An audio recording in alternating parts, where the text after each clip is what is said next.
What was the feeling like for you and for him? And, you know, you've known him certainly for a long time. What is it that you think people need to know about him as a person and as a professional?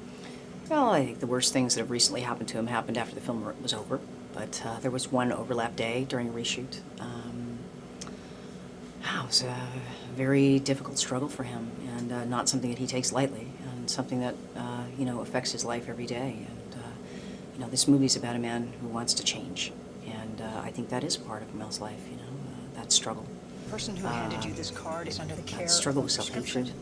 designed to help create He's somebody that I know and that I love, I've known for a long time, and I know in a very intimate way, and incredibly good friend, a complex, beautiful person, and it just makes me want to put my arms around him. It doesn't make me want to run away from him. This film is certainly, fascinating. There's so many different elements to it.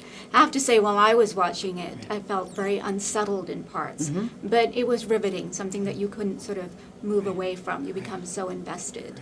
What was it that was appealing to you about this? Yeah, I think I love the fact that it's as challenging as it is for an audience. It asks the audience to take something that's a very high concept, that's a very simple idea, a witty, funny, fable kind of idea, and that has a lot of lightness to it and a lot of wit in the beginning of the film, and then really go with it to a darker place and to examine the darkness of that psyche.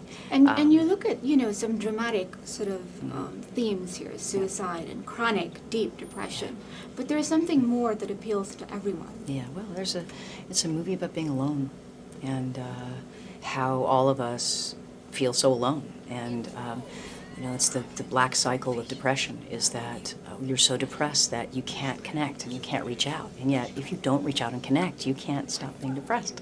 So it's about bringing those people together and recognizing that you don't have to be alone. And that's everybody's story. It's the son's story who's only 19 or 18, and it's the father's story who is chemically depressed.